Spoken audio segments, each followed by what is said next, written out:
জাতীয় কংগ্রেস জিন্দাবাদ, জাতীয় কংগ্রেস জিন্দাবাদ, জয়দেব জেনা জিন্দাবাদ, জয়দেব জেনা জিন্দাবাদ, জয়দেব জেনা জিন্দাবাদ, আমার প্রিয় নেতা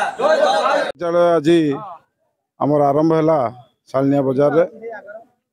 শহ শহ সংখ্যার কর্মী মানুষ ভাই মানুষ আপনার দেখিপারে এটা নির্বাচন বৈঠকি ব্যবস্থা হয়েছে এটি আলোচনা ব্যবস্থা হয়েছে লোক মানকর কংগ্রেস কর্মী মানকর ভাল মন্দ গাঁ গন্ডার ভাল মন্দ কণ কেমতি আগুক নির্বাচন আয়োজন হব এইঠু চালিব সব জিনিস সেখানে ব্যবস্থা হয়েছে আউ 2024 রে जो प्रकार जोश आ भल पाइबा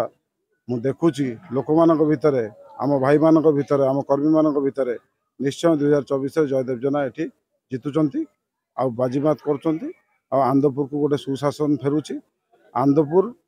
निश्चय भाव में घसीपुर बंधा पड़ता अवस्था मुक्ति पाइब आंदपुर निजे शासित हम आंदपुर लोक मैंने आंदपुर को शासन करेंगे 37 नंबर जोन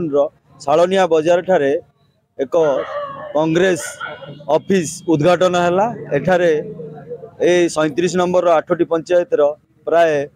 500 भाया लोक कर्मी योगदान करी ऑफिस को उद्घाटन करी आमर प्रिय नेता जयदेव बाबूर पुत्र टिकना बाबू आसते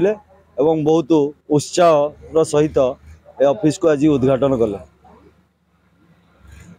आगामी दिन में निश्चित शालिनिया जोन भल प्रदर्शन करिवो एवं आशा करूँ आम ए जोन रे निश्चित 4000 रु 5000 लीड करिकी दवा योजना निर्वाचन तो लड़ा होची किए जितब किए हार किंतु आमे जेहेतु निर्वाचन लड़ुचु आमे आशावादी अच्छु जहाँ आंदपुर निर्वाचन मंडल जयदेव बाबू 20 रु 30 हजार भोट रे जययुक्त करेंगे।